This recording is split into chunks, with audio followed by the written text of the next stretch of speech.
அன்பர்கள் அனைவரையும் ஆயுத எழுத்து நிகழ்ச்சிக்கு வரவேற்கின்றோம். சட்டமன்ற கூட்டத்தொடர் நேற்று தொடங்கியிருக்கிறது. தொடங்கிய முதல் நாளிலேயே அமளி, சர்ச்சைகள், வெளிநடப்புகள் அனைத்தும் நடந்தேறின. பிரதானமாக எதிர்க்கட்சிகள் எழுப்பியது முகலிவாக்கம் கட்டிட இடிப்பு இடிந்து விழுந்த சம்பவத்தை தான். இன்றும் இந்த விவகாரம் சட்டமன்றத்தில் புயலை கிளப்பி இருக்கிறது. வெளிநடப்பு செய்த கட்சிகளை இந்த காரணம் காட்டி இதுல கவன ஈர்ப்பு தீர்மானத்தை, ஒத்திவைப்பு தீர்மானத்தை கட்சிகள், எதிர்கட்சிகள் கொண்டு வந்தன. இது ஏற்கப்படலைங்கிற காரணத்தினால வெளிநடப்பு செய்த கட்சிகளை ஓடுகாலிகள் என்று அமைச்சர் சொன்னார். இது நியாயமா? அவை குறிப்பிலிருந்து அது நீக்கல என்ற ஒரு விஷயத்துக்காக எதிர்கட்சிகள் இன்று திமுக வெளியேற்றப்பட்டிருக்கிறது. மற்ற கட்சிகள் வெளியேறி இருக்கின்றன, வெளிநடப்பு செய்திருக்கின்றன. அரசியலாகிறதா முகலிவாக்கம் சம்பவம் அப்படிங்கிற கேள்வி பிரதானமாக எழுந்திருக்கிறது. இதை மையப்படுத்தி சட்டமன்ற கூட்டத்தொடரில் நடந்திருக்கக்கூடிய சர்ச்சைகளும் ஆரோக்கியமான திசையில் தான் இருக்கிறதா என்ற கேள்வியும் பிரதானமாக எழுந்திருக்க, இதைத்தான் இந்த நிகழ்ச்சியில் விரிவாக நாம் அலச விவாதிக்க இருக்கின்றோம். முதலில் இது சார்ந்த கூடுதல் பின்னணி தகவல்களை தருகின்றார் எமது சிறப்பு செய்தியாளர் சலீம். சென்னை மௌலிவாக்கத்தில் 2 வாரங்களுக்கு முன்னாடி 11 அடுக்குமாடி குடியிருப்பு ஒன்று இடிந்து விழுந்ததில் 61 பேர் உயிரிழந்துட்டாங்க, 27 பேர் காயமடைஞ்சாங்க. உண்மையிலேயே இந்த விபத்துக்கு யார் காரணம் அப்படின்னு சொல்லி கண்டறிய தமிழக அரசு என்ன பண்ணிருக்காங்கன்னா ஒரு நபர் குழு ஒன்றை அமைத்திருக்கிறார்கள். சம்பந்தப்பட்ட அமைச்சர் சட்டசபையில் பேசும்பொழுது இந்த கட்டிடம் இடிந்து விடுவதற்கு கட்டிடத்தை யார் கட்டினார்களோ அவர்கள் தான் காரணம். ஏற்கனவே போலீஸ் அவங்களை கைது பண்ணிருக்காங்க. அது மட்டும் இல்ல, சிஎம்டிஏவும் அரசும் காரணம் கிடையாது. ஏன்னா சிஎம்டிஏ முறைப்படி பார்த்து இதுக்கு பர்மிஷன் கொடுத்திருக்காங்க. பர்மிஷன் வாங்கிட்ட பிறகு கட்டிடம் தரமாக கட்டுகிறதா, முறைப்படி கட்டப்படுகின்றனவா என்பதை யார் கட்டிடம் கட்டுறாங்களோ அவங்க தான் பாத்துக்கணும். அதனால அவங்க தான் காரணம் அப்படின்னு சொல்லி சம்பந்தப்பட்ட துறையின் அமைச்சர் பேசினார். அது மட்டும் இல்ல, கடந்த 30 ஆண்டுகளில் இந்த மாதிரி 900 கட்டிடம் கட்டுறதுக்கு உரிமம் கொடுத்திருக்கோம். எங்கேயுமே இந்த மாதிரி சம்பவம் கேள்விப்படல. இந்த ஒரு கட்டிடம் தான் இடிந்து விழுந்திருக்கிறது. யார் கட்டடம் கட்டினாங்களோ அவங்களுடைய அஜாக்கிரதை தான் காரணம் அப்படின்னு சொல்லிட்டு சம்பந்தப்பட்ட அமைச்சர் பேசியிருக்கார். அது மட்டும் இல்ல, அரசியல் வல்லுநர்கள் என்ன கேள்வி எழுப்புறாங்கன்னா, சாயில் டெஸ்டிங் சர்டிபிகேட் அப்படின்னு சொல்லிட்டு ஒன்னு இருக்கு. இந்த மண் இத்தனை அடுக்குமாடியை தாங்குமா அப்படின்னு சொல்லிட்டு இந்த சர்டிபிகேட்டை சிஎம்டிஏ வாங்கிட்டு தான் பர்மிஷன் கொடுக்கறாங்களா, சிஎம்டிஏ வாங்கலன்னா ஏன் இதை வாங்காம பர்மிஷன் கொடுக்கறாங்க என்ற ஒரு கேள்வியை முன்வைத்திருக்கிறார்கள். அது மட்டும் இல்ல, சட்டசபையில நேற்று என்ன பண்ணிட்டாங்க அப்படின்னா எதிர்கட்சிகள் இதை பத்தி ஒரு விவாதம் நடத்தணும் அப்படின்னு சொன்னாங்க. சபாநாயகர் இதற்கு மறுப்பு தெரிவிச்சிட்டார்கள். ஏற்கனவே முன்னாள் நீதிபதி ஒருவர் இதை விசாரிக்கும் பொழுது விவாதம் நடத்த முடியாது அப்படின்னு சொல்லதை அடுத்து எதிர்கட்சிகள்லாம் என்ன பண்ணிட்டாங்க, நேற்று வெளிநடப்பு செஞ்சுட்டாங்க. அப்படி வெளிநடப்பு செஞ்ச எதிர்கட்சி எம்எல்ஏக்களை சம்பந்தப்பட்ட அமைச்சர் பார்த்து ஓடுகாலிகள் என்று பேசியதால் இன்று மீண்டும் சட்டசபையில் குழப்பம், அமளி. உண்மையிலேயே கட்டிடம் இடிந்து விழுந்ததற்கு யார் காரணம்? இதற்கு அரசுக்கு சம்பந்தம் இல்லையா, அல்லது கட்டிடம் யார் கட்டினார்களோ அவர்கள் மட்டும்தான் காரணமா? இனிமேல் இந்த மாதிரி கட்டிடம் இடிந்து விழாமல் இருக்க என்ன செய்ய வேண்டும்? இப்படி ஆக்கப்பூர்வ நடவடிக்கைகளிலிருந்து இந்த பிரச்சனை அரசியலாக்கப்படுகிறதா என்பதால் இந்த விவாதம் எழுந்துள்ளது. அரசியலாக்கப்படுகிறதா முகலிவாக்கம் சம்பவம்? அரசியலாக்குவது யார் என்ற கேள்வி பிரதானமாக எழுந்திருக்க, இதையே இந்த நிகழ்ச்சியில் விரிவாக அலச விவாதிக்க இருக்கின்றோம். இந்த நிகழ்ச்சியில் நம்மிடையே பங்கேற்கிறார்கள் அகில இந்திய முன்னாள் தேசிய தலைவர், கட்டுநர்கள் மற்றும் வல்லுநர்கள் சங்கம், இதனது முன்னாள் அகில இந்திய தேசிய தலைவர் திரு ராதாகிருஷ்ணன் அவர்கள் நம்மிடையே இணைகிறார். அவரை நிகழ்ச்சிக்கு வரவேற்கின்றோம். அதே போல திராவிட முன்னேற்ற கழகத்தை சேர்ந்த சட்டமன்ற உறுப்பினர் திரு செங்குட்டுவன் அவர்கள் இணைகிறார். அவரை வரவேற்கின்றோம். மற்றும் தொலைபேசி வாயிலாக நம்முடைய தற்போது இணைகிறார் கொங்கு இளைஞர் பேரவையை சேர்ந்த சட்டமன்ற உறுப்பினர், அஇஅதிமுகவுடைய தோழமை கட்சியான கொங்கு இளைஞர் பேரவையை சேர்ந்த சட்டமன்ற உறுப்பினர் திரு தனியரசு.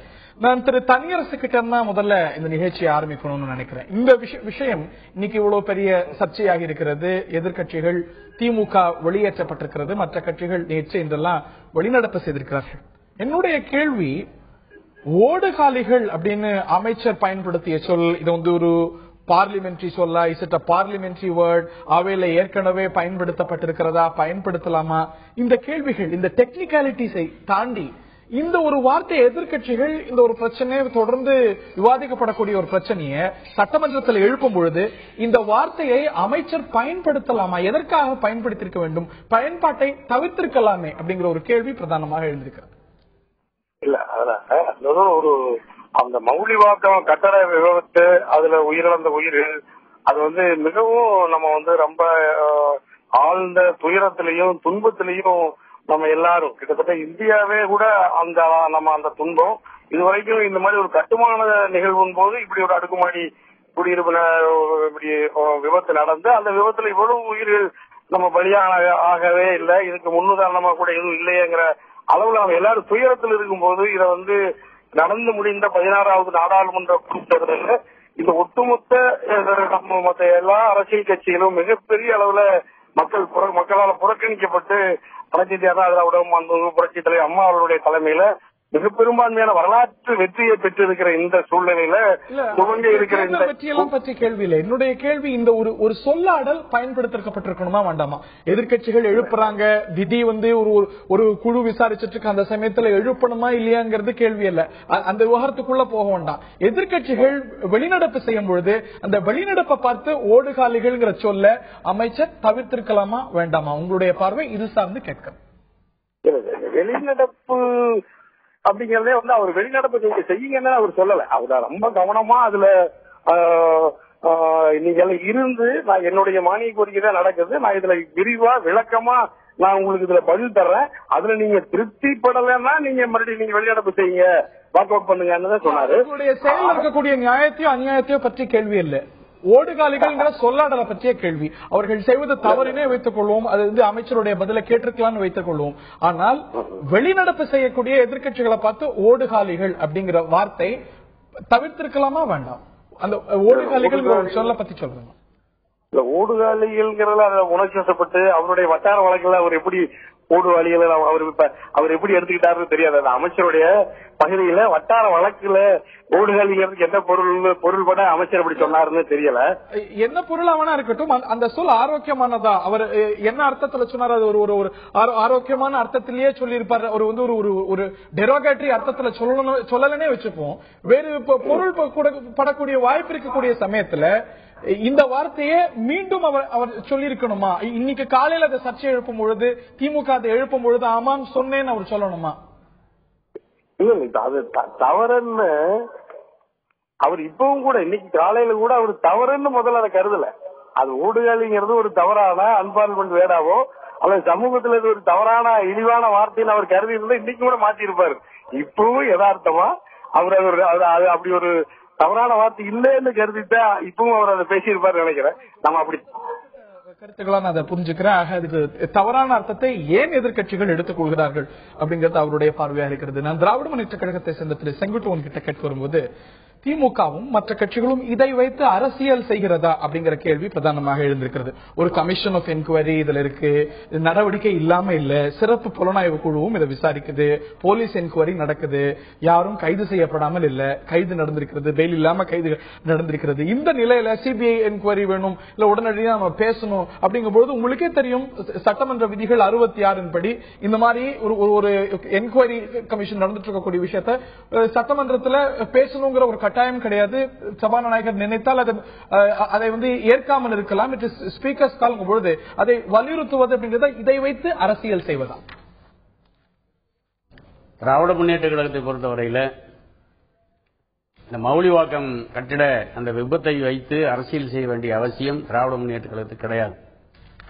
மௌலிவாக்கம் அந்த 11 மாடி கட்டிடம் விழுந்த அந்த விவகாரத்தில் என்ன நடந்திருக்கிறது, விதிகள் எந்த அளவுக்கு மீறப்பட்டிருக்கிறது, ஆகவே அந்த விதிகள் மீறப்பட்டதற்கு யார் காரணம், அந்த 61 உயிர்கள் பலியானதற்கு யார் காரணம், அந்த கட்டிடத்தினுடைய வரைபடங்கள் கட்டிடத்தினுடைய தன்மைகள் எல்லாம் சரியாக இருக்கிறதா என்பது குறித்து மாண்புமிகு முதலமைச்சர் அவர்கள் ஒரு நபர் கமிஷனை வைத்திருக்கிறார். ஆகவே நாங்கள் மாண்புமிகு முதல்வர் அவர்கள் அந்த சம்பந்தப்பட்ட அந்த கட்டிடமுடைய நிறுத்தத்தை பார்க்கிற நேரத்தில் இதிலே விதிகள் மீறப்படவில்லை, சிஎம்டியை பொறுத்தவரை சென்னை பெருநகர குழுமத்தை பொறுத்தவரை எந்த விதமான தவறும் செய்யவில்லை என்பதை அப்பட்டமாக அவங்களே ஜட்ஜ்மெண்ட் கொடுத்துட்டாங்க. ஆகவே அவங்களே ஜட்ஜ்மெண்ட் கொடுத்ததுக்கு பின்னாடி அப்புறம் எதுக்கு ஒரு நபர் கமிஷனு? ஆகவே நாங்கள் செல்வதெல்லாம் சட்டமன்றத்தில் இது சம்பந்தமாக பிரச்சனை எழுப்புகிற போது, ஒரு ஒத்திவைப்பு தீர்மானம் கொடுத்து பிரச்சனை எழுப்புகிற போது சம்பந்தப்பட்ட அமைச்சர் எங்களுடைய வாதங்களை கேட்ட பிறகு அதற்கு முறையாக பதில் சொல்வதை விட்டுவிட்டு ஒரு அமைச்சரை போல் அல்லாமல் ஒரு ஓடுகாலிகள் என்று சொல்கிறார் என்று சொன்னால், ஜனநாயக நாட்டிலே பாராளுமன்றத்தில் சட்டமன்றங்களில் இது போன்ற வெளிநடப்பு என்பது சர்வசாதாரணமாக நடக்கிறது. இது ஜனநாயகத்தில் ஏற்றுக்கொள்ளப்பட்ட ஒன்று. ஆகவே ஓடுகாலிகள் என்று ஒரு சட்டமன்ற உறுப்பினர்களை பார்த்து, எதிர்கட்சி வரிசையில் இருக்கக்கூடிய சட்டமன்ற உறுப்பினர்களை பார்த்து ஓடுகாலிகள் என்று சொல்லுகிற அளவிற்கு ஒரு தரந்தாழ்ந்த பேச்சை அதை பற்றி திரு தனியரசு கிட்ட கேட்ட என்னுடைய கேள்வி, இன்னைக்கு வந்து இதுக்கான ஒரு கமிஷன் ஆஃப் என்கொயரி இருக்கு, விசாரணை நடந்துட்டு இருக்கு. ஸ்பீக்கரை பொறுத்த வரைக்கும் இந்த ஒரு விசாரணை நடந்துட்டு இருக்கிறதுனால விதி எண் 66 என்ன சொல்கிறது, இது போன்ற விவகாரம் இதனால் ஒரு குழுவால கையாளப்பட்டிருக்கும் பொழுது அதை எழுப்ப வேண்டிய அவசியம் இல்லை, அதை பேசுறதுக்கு அனுமதி தர வேண்டிய அவசியம் இல்லைன்னு விதி 66 சொல்லதா இல்லையா? ஜனநாயகத்திலே சட்டமன்றம் தான் சுப்ரீம் அத்தாரிட்டி. ஆகவே சட்டமன்றத்திற்கு எந்த நேரத்தில் வேண்டுமானாலும் எந்த இது போன்ற ஒரு மோசமான விளைவுகளை பற்றி விவாதிப்பதற்கு ஜனநாயகத்திலே சட்டமன்றத்திற்கு உரிமை உண்டு. ஆகிய அந்த உரிமையின் அடிப்படையில் தான் நாங்கள் சொன்னோமே தவிர, அதான் என்ன ஒரு நபர் கமிஷன்ல என்ன ஜட்ஜ்மெண்ட் எங்களுக்கே தெரிஞ்சு போச்சே, முதலமைச்சர் வந்து ஜட்ஜ்மெண்டே சொல்லிட்டு வந்துட்டாங்க. ஆகவே அதுக்கு மீறி அந்த ஜட்ஜ்மெண்ட் என்ன வரப்போகுதுன்னு எங்களுக்கு தெரியும். எதிர்கட்சியா இருக்கும்போது ஒரு நிலைப்பாடும் ஆளுங்கட்சியா இருக்கும்போது ஒரு நிலைப்பாடு எடுக்கிறீங்களோ? ஏன்னா சென்ற ஆட்சியின் போது இதே போல ஒரு கமிஷன் ஆஃப் என்கொயரி நடந்துட்டு இருக்கக்கூடிய ஒரு விவகாரத்துல அன்றைய எதிர்கட்சி உறுப்பினர் கலைராஜன் ஒரு விவகாரத்தை எழுப்பும் பொழுது அன்றைய சபாநாயகர் ஆவுடைய பொண்ணு நான் புரிஞ்சுக்கிறேன் 66 விதியில இருந்து எழுப்ப முடியாது, இந்த விவகாரமானது ஒரு குழு விசாரிச்சிட்டு இருக்கு, அதனால எழுப்ப முடியாது என்று அனுமதி மறுத்தார். இதுதானே மறுப்பு? இல்ல சார், இல்ல சார், நீங்க வந்து அன்றைய அந்த நேரத்தில் எழுப்பின அந்த அதாவது எழுப்பக்கூடிய அந்த பிரச்சனைகள் சம்பந்தப்பட்டது, அது எந்த மாதிரியான பிரச்சனைகள், எவ்வளவு பெரிய ஒரு மோசமான விளைவுகள் என்பதை அந்த பிரச்சனையை பொறுத்து எழுப்பும் போது நீங்க 66 காட்டி எங்கள் எல்லாம் வாயெடுக்க முடியாது. இல்ல நீங்களும் அதை எழுப்பியிருக்கீங்க. திமுக ஆட்சி காலத்திலும் எதிர்கட்சிகள் எழுப்பும் பொழுது இதே போல கமிஷன் ஆஃப் என்கொயரி இருக்கு, 66 படி ஆகிய காரணத்தினால் அது விவாதிக்கப்பட வேண்டாம் அப்படிங்கிற ஒரு நிலைப்பாடு இல்ல. திமுக ஆட்சியில் இந்த மாதிரி சம்பவங்களும் வந்து இங்க நடக்கலையே. நடந்து அவங்க வந்து இந்த பிரச்சனையை அவங்க ரைஸ் பண்ணியிருந்தாங்கன்னா எங்களுடைய ஸ்பீக்கர் வந்து அந்த மாதிரி சொல்லியிருக்க மாட்டார். ஆகவே இந்த மாதிரி சம்பவங்களும் நடக்கல. இது வந்து மிகப்பெரிய ஒரு கோர சம்பவம். ஆகவே இந்த கோர சம்பவம் சம்பந்தமாக நீங்கள் 66 விதியை காட்டி நீங்க வந்து நாங்க தான் சொல்றேன், நீங்க 66 விதின்னு சொல்றீங்களே, இந்த 66 விதியின்படி நீங்கள் ஒரு குழு நாங்க ஒரு நபர் கமிஷன் போட்டுட்டோம், அதுல வந்து நீங்க குறுக்க பேசக்கூடாதுன்னு சொல்றது. நாங்க தான் சொல்றோமே ஒரு நபர் குழுவினுடைய ஜட்ஜ்மெண்ட் என்னன்னு முதலமைச்சரே சொல்லிட்டாங்க. ஆகவே ஒரு கண் துடைப்பு நாடகம் அது. அதனால்தான் நாங்க சிபிஐ என்கொயரி கேட்கிறோம். ரைட், சிபிஐ என்கொயரி கோருவது சரியா? இந்த விவகாரத்தில் சிபிஐ என்கொயரி தேவையா? இதை தாண்டி சிஎம்டிஏ மீது குற்றச்சாட்டு எழுந்திருக்கிறது. அந்த குற்றச்சாட்டு நியாயமானது தானா? நான் திரு ராதாகிருஷ்ணன் அவர்கள்ட்ட அதைத்தான் நான் கேட்க விரும்புகின்றேன்.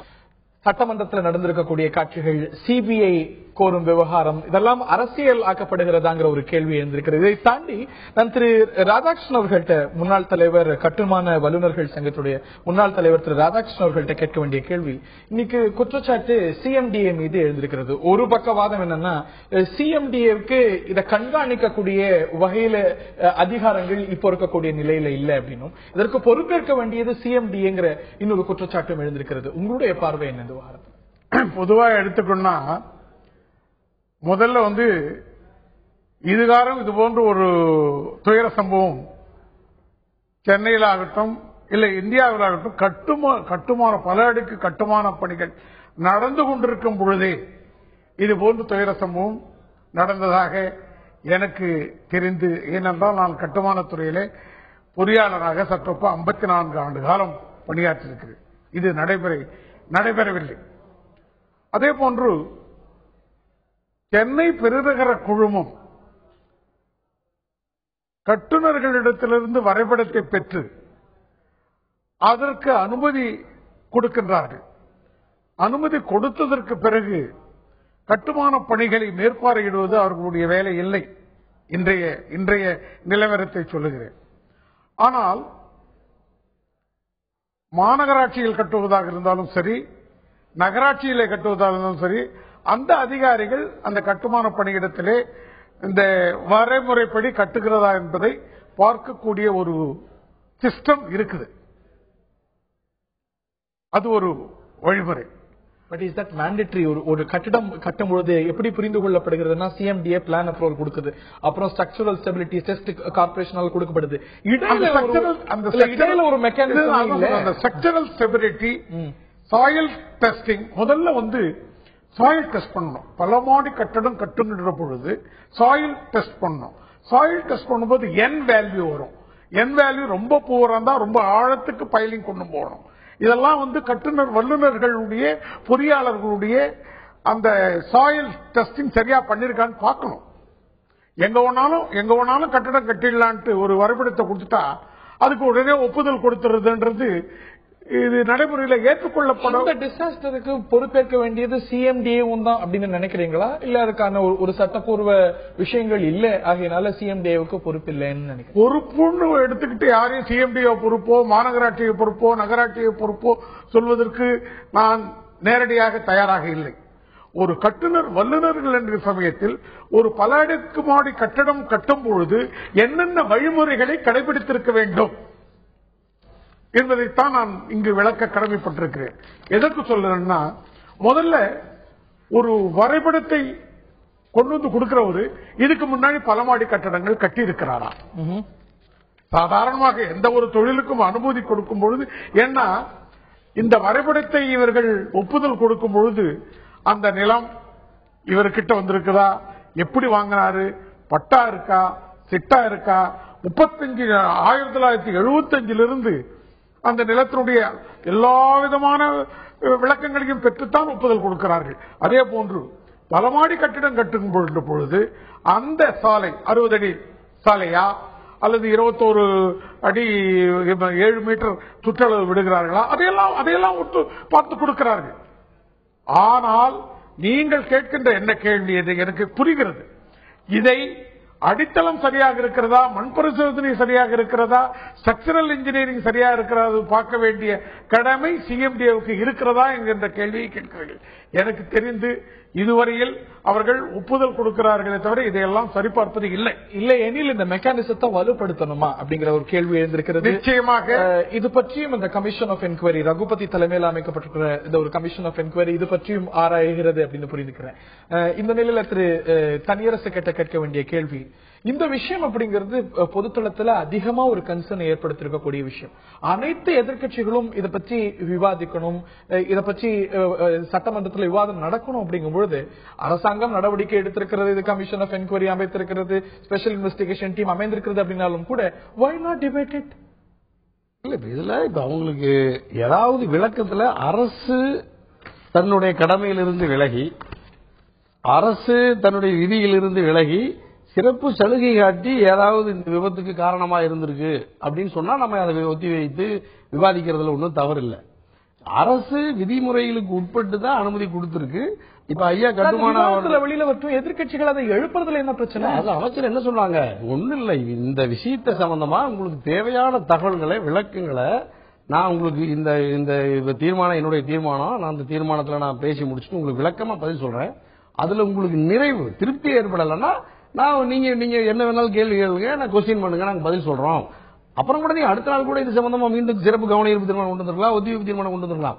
விளக்கத்தை அமைச்சருடைய சம்பந்தப்பட்ட துறை அமைச்சருடைய விளக்கத்தையே ஏற்காம உடனடி அவரே தானா முன்வந்து விளக்கம் தர முன் வருகின்ற பொழுது இவங்க கவனை ஒத்திவைத்து தான் இதை விசாரிக்கணுங்கிறதுல கோரிக்கையில் விவாதிக்கலாம், அதற்கு பிறகு பேசலாம். அல்ல இதுல இன்னும் நீங்க சொன்னீங்க அனைத்து எதிர்கட்சிகள் எது 16வது நாடாளுமன்ற தேர்தலில் யாரெல்லாம் எங்க கூட்டணியிலிருந்து விலகி அனைத்து அண்ணா திராவிட முன்னேற்ற கழகத்தினுடைய புரட்சித் தலைவர் அம்மா அவர்களுடைய இந்த வெற்றி கூட்டணியிலிருந்து விலகி அவங்களாம் போய் தேர்தலுக்கு வேலையே கிடையாது, ஜெயிச்சதை பத்தி வேலையே கிடையாதுங்க சார். எப்பவுமே வழக்கமா ஒரு சட்டமன்றத்தில் அமைச்சர் தானா எந்திரிச்சு விளக்கம் கொடுக்கறது இல்லை, அதை 110ல சொல்லுவாங்க அமைச்சர். ஆனா என்னன்னா ஒரு கட்சிகள் சட்டமன்றத்தில் இருக்கக்கூடிய எதிர்கட்சிகள் இந்த சப்ஜெக்ட் சம்பந்தமா இந்த பொருள் சம்பந்தமா ஒத்திவைப்பு தீர்மானம் கொடுப்பாங்க. ஒத்திவைப்பு தீர்மானத்தை ஸ்பீக்கர் அலோவ் பண்ணிக்கிட்டு நீங்க அது சம்பந்தமா நீங்க பேசுங்கன்னு சொல்லுவாங்க. பேசி முடிச்ச பின்னாடிதான் அமைச்சர் விளக்கம் சொல்லுவாரே தவிர இதுல எந்திரிச்ச உடனே ஒரு விளக்கம் சொல்றதுன்னா நீங்க 110ல விளக்கம் சொல்லிருக்கணும். ஒத்திவைப்பு தீர்மானத்தை நீங்க அவாய்ட் பண்ண வேண்டாம்னு சொல்லி மானிய கோரிக்கையில நீங்க அதுதான் விவாதிச்சிருக்கலாம், அதுக்கான விளக்கத்தை கேட்டிருக்கலாம். அந்த விவாதத்தை நீங்க எடுத்துக்கலாம். இது ஏன் ஒத்திவைப்பு தீர்மானமே தான் கொண்டு வரணும்?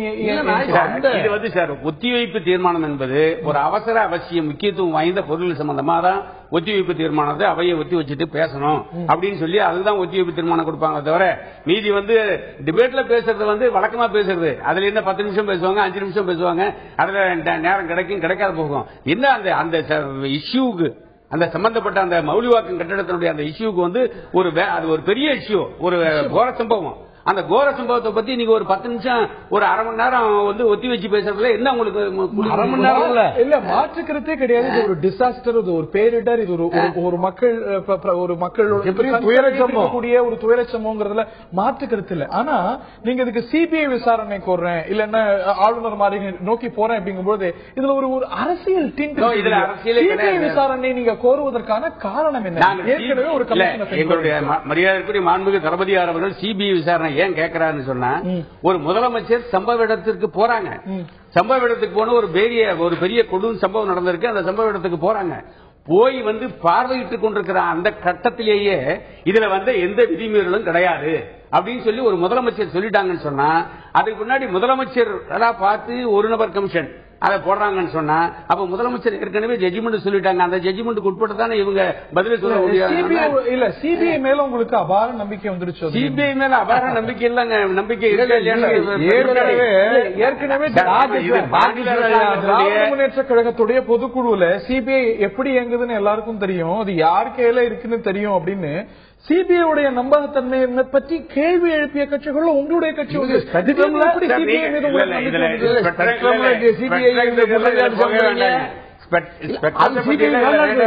நீங்க ஸ்பெக்ட்ரத்துக்கு போனா நாங்க பெங்களூர் கேஸுக்கு போவோம். தேவையில்லை. நீங்க ஸ்பெக்ட்ரத்தை பத்தி பேசுனீங்கன்னா நாங்க சொத்துக்குழிப்புக்கு போவோம். இது அதெல்லாம் நீங்க ஸ்பெக்ட்ரத்தை பத்தி எதுக்கு போறீங்க? இது சப்ஜெக்ட் என்ன? குற்றச்சாட்டு இல்லைங்க. சிபிஐ வந்து எந்த வழக்கில் வந்து சிபிஐ வந்து இன்வெஸ்டிகேஷன் பண்றதுன்றது சம்பந்தப்பட்டதா நாங்க சிபிஐ ஏதாவது கருத்து சொல்லிருப்பாங்களே தவிர, இந்த துயரமான சம்பவத்தை பொறுத்த வரையிலும் மாநில அரசாங்கத்தால் நியமிக்கப்படுகிற அல்லது மாநில அரசாங்கத்தால் போடப்படுகிற அந்த ஒரு நபர் கமிஷன் சரியான முறையிலே விசாரணையை தராது, அதனுடைய ஜட்ஜ்மெண்ட் தராது என்கிற சிபிஐ நம்பகத்தன்மையான அமைப்பு. சிபிஐ நம்பகத்தன்மையான அமைப்பா அல்லது மாநில அரசாங்கம் போடக்கூடியதில் நம்பகத்தன்மையான அமைப்புள்ள இல்ல நாங்க போகல. நாங்க சொல்லக்கூடிய ஒரே ஒரு சப்ஜெக்ட் என்னன்னு சொன்னா, முதலமைச்சர் மாண்புமிகு முதலமைச்சர் அவர்கள் அந்த ஸ்பாட்ல போய் இதுல எந்த விதிமீறலும் கிடையாதுன்னு சொன்னாங்களே, அதை ஒட்டிதான் அந்த ஒரு நபர் கமிஷனுக்கு அவர் வந்து மீதி ஒண்ணும். அதனாலதான் அந்த ஒரு நபர் கமிஷன் வேண்டாம், அதுல நியாயம் கிடைக்காது, அதனால எங்களுக்கு வந்து சிபிஐ என்கொயரி கொடுங்கன்னு எங்களுடைய மாண்புமிகு தளபதியார் சொல்றோம். விதிமுறை மீறலன்னு நம்ம அம்மா மாண்புமிகு புரட்சி தலைவர் அம்மா அவர்கள் சொன்னதும், சட்டமன்றத்திலேயே அந்த தன்னுடைய வீட்டு வசதி துறையினுடைய அமைச்சர் சொன்னதும், எங்கேயாவது ஒரு இடத்துல விதிமுறை மீறி இருக்கிறதா சவால் விட்டு கேட்கிறேன்னு அவர் சட்டமன்றத்தில் கேட்கிறாரு. இத்தனை எதிர்க்கட்சி இருக்காங்கல்ல, இவ்வளவு வல்லுநர்கள் இருக்காங்க, எல்லாம் வயசு வாய்ப்பு இருக்குல்ல, ஒரே ஒரு குற்றச்சாட்டு ஒரு இடத்துல விதிமுறைக்கு மீறி விதிமுறைக்கு புறம்பா இந்த கட்டடத்துக்கு அனுமதி கொடுக்கப்பட்டிருக்கிறது சொல்ல முடியல. கமிஷன் ஆஃப் என்கொயரியிலேயே கூட சொல்ல முடியல. நான் சொல்றேன், அதாவது ஒரு அந்த 11 அடுக்குமாடி கட்டடத்திற்கு வந்து அனுமதி கொடுக்கறதுக்கு முன்னாடி 60 அடி ரோடு அகலம் வேணும், 7 மீட்டர் சுற்றுச்சுவர் இடம் வேணும். ஆனா 60 அடி இது வந்து அந்த கொடுக்கிற கூடுதலாவே இருக்கணும். இல்ல இருங்க, கூடுதலா எல்லாம் கிடையாது. எந்த இடத்துல விதி மீறப்பட்டிருக்கிறது என்று சொன்னால், நான் தெளிவா சொல்றேன், எந்த இடத்தில் விதி மீறப்பட்டிருக்கிறது என்று சொன்னால், அந்த 60 அடி அந்த அனுமதி கொடுக்கிற போது 60 அடி அகலத்திற்கு அந்த சாலை வசதி இருக்க வேண்டும் என்பது விதி. ஆனால் அந்த கூட்டத்திற்கு போகிற போது அந்த யார் அந்த இந்த கமிட்டி கூட்டத்துக்கு போகும்போது 18 மீட்டர் போதும், 20 மீட்டர் இருக்கு கூடுதலாக கட்டிடம் அமையும் நிலத்தின் 20 மீட்டர் இருக்குண்ணா. நேற்று அமைச்சர் இருக்கும்போது நீங்க அவர் நீங்க வெளியே போட்டீங்க. அதனாலதான் தலைமை திட்ட அமைப்பாளர், போக்குவரத்து இணை commissioner, fire service director, metro விளக்கம் பப்ளிக் டொமைன் சார். இல்ல, இது மெட்ரோ வாட்டர் நிர்வாக இயக்குனர், மாசு கட்டுப்பாட்டு வாரிய இயக்குனர், இபி சேர்மன், சென்னை மாநகராட்சி கமிஷனர் ஆகியோர் கொண்ட அந்த குழு தான் ஃபைனல் பண்ணுது. அந்த ஃபைனல் பண்ற இடத்துல அவங்க ஃபைனல் பண்ணிட்டு அடுத்து இது வீட்டு வசதித்துறையையும் மற்றும் மாநகர வளர்ச்சி குழுமத்துக்கு அனுப்புவாங்க. அந்த இதுக்கு அனுப்பும்போது அந்த இடத்துல என்ன சொல்றாங்கன்னு சொன்னா, இது 60 அடி அகலம் கொண்ட சாலை இல்லை, இதிலே பக்கத்தில் 7 மீட்டர் அகலம் கொண்ட அந்த வழிகள் எல்லாம் கிடையாது அப்படின்னு அவங்க சொல்ற போது அந்த இடத்துல தான் விதியை மாத்துறாங்க. எப்படி மாத்துறாங்கன்னு சொன்னா, 42 அடி அகலம் தான் இருக்கு, இதுல 60 அடி கிடையாது ஆகவே 42 அடி இருக்கக்கூடிய இந்த இடத்துக்கு நாம் அனுமதி கொடுப்பதிலே சிக்கல் வரும் என்று அவர்கள் சொல்லுகிற போது மேலிடத்தினுடைய உத்தரவின் அடிப்படையில் அந்த 42 அடி கான்ஸ்பிரசி தியரி இப்படிப்பட்ட ஒரு முகாந்திரம் இருக்குமே ஆனாலும் கூட இதையெல்லாம் பற்றி விசாரிக்கிறதுக்கு ஒரு கமிஷன் ஆஃப் என்கொயரி இருக்கிறது. என்ன தவறுகள் நடந்திருக்கிறது, what are the circumstances that led to the collapse, யாருடைய தவறு, யாருடைய குற்றம், எந்த அமைப்புடைய தவறு, எந்த அமைப்புடைய குற்றம், இதற்கான கரெக்ட் மெஷர்ஸ் என்ன. அண்ணன் சொல்ற மாதிரியே வர்றேன். எதனால அந்த ஒரு நபர் கமிஷன் மேல இல்ல எதனால அந்த ஒரு நபர் கமிஷன் மேல எவ்வளவு நம்பிக்கை சொன்னேன். நான் எது சொல்றேன்னா, ஏற்கனவே விதிமீறல் இல்லன்னு நீங்க சொல்றீங்க, நாங்க விதிமீறல் இருக்குன்னு அரசு தரப்புல சொல்லப்படுது. விதிமீறல் இல்ல கமிட்டி இதெல்லாம் விசாரிக்கிறதுக்காக அமைக்கப்பட்டிருக்கு. அது ஒருவேளை இப்படி ஒரு கன்க்ளூஷனுக்கு வந்ததுன்னா அதுக்கு பிறகு நீங்க சொல்லலாம். இந்த கமிஷன் ஆஃப் என்கொயரி இப்பதான் அமைக்கவே பட்டிருக்கிறது. இதை தாண்டி சில தளர்வுகள். அந்த கமிஷன் மேல எங்களுக்கு நம்பிக்கை கிடையாது சார். என்ன காரணம்? அந்த கமிஷன் மேல வந்து என்ன காரணம் கேட்டீங்கன்னா, அந்த ஒரு நபர் கமிஷனாக போடப்பட்டிருக்கிற கமிஷன் என்பது மாநில அரசாங்கத்தால் போடப்பட்டிருக்கிற அந்த ஒரு நபர் கமிஷன். மாநில அரசாங்கத்துடைய தலைமையில இருக்கக்கூடிய மாண்புமிகு முதல்வர் அவர்கள் அந்த ஸ்பாட்ல போயிட்டு இதுல எந்த விதிமீறலும் நடக்கவில்லை என்று சொல்லிவிட்டார். ஆகிய சொன்ன பிறகு அந்த ஒரு நபர் கமிஷன் முதலமைச்சருடைய அந்த ஆணைக்கு கட்டுப்பட்டு தான் அவருடைய ஜட்ஜ்மெண்ட் எழுதி ஆகணுமே தவிர இப்பவும் சொல்றோம் விதிமுறை மீறல. திரு ராதாகிருஷ்ணன் அவர்கள்ட்ட கேட்க இதோ ஸ்லைட்லி இதுக்கு ஒரு பொலிட்டிக்கல் கொஸ்டினாலும் கூட உங்கள்ட்டையும் கேட்க விரும்புகிறேன். இந்த விவகாரத்தில் ஒரு சிபிஐ என்கொயரி நடத்துற அளவுக்கான முகாந்திரங்கள் அவசியம் இருப்பதா நீங்க நினைக்கிறீங்க? நிச்சயமா இது வந்து அரசியல் சார்ந்த ஒரு கேள்வி. இதற்கு நான் பதிலளிப்பது முறையாக இருக்காது. அதற்கு நான் பதிலளிக்க விரும்பவில்லை. நான் சொல்வதெல்லாம், இன்றைய தினம் ஒரு கோர விபத்து நடந்திருக்கிறது. 61 உயிர்களை பலியாக்கிக் கொண்டிருக்கிறது. எதிர்காலத்திலேயாவது இதுபோன்ற நிகழ்வுகள் நடக்காமல் இருப்பதற்கு என்ன வழிமுறைகளை காண வேண்டும் என்பதை கட்டிட வல்லுநர்களாகிய நாங்கள் அந்த 11ஆம் தேதி அந்த நிகழ்வு நடந்த அன்றையிலிருந்து தீவிரமாக நாங்கள் சிந்தித்துக் கொண்டிருக்கிறோம். குறிப்பாக நான் அவர்கள் இருவரும் அரசியல் சார்ந்தவர்கள், அவர்களுடைய கருத்துக்கு வேறுபட்டுத்தான் என்னுடைய கருத்தை சொல்ல வேண்டும். குறிப்பாக ஒரு 11 மாடி கட்டிடங்கள் கட்டும் பொழுது அதனுடைய அடித்தள அந்த மண் அதற்கு ஏற்றதா என்பதை பரிசோதிக்கக்கூடிய ஒரு நிலவரம் இருக்க வேண்டும். இது காரணம் இல்லை என்று சொன்னால் அதற்கு உடனடியாக சட்ட வழிமுறைகளை கொண்டு வந்து திருத்தி அதற்கு உண்டான சட்ட ஏற்பாடுகளை செய்ய வேண்டும். அது மட்டுமல்ல, ஒரு 11 மாடி கட்டடங்கள் கட்டுகின்ற பொழுது வேறு வழிமுறைகள் இதுகாரம் இல்லை என்று சொல்லுகிறார்கள். இனிமேலாவது கட்டிடங்கள் கட்டுகின்ற பொழுது ஒரு ஏஜென்சி, ஒரு even non governmental agency also can be there. ஒரு 2 மாடி கட்டிடுறாரு, so he can go and get the certificate.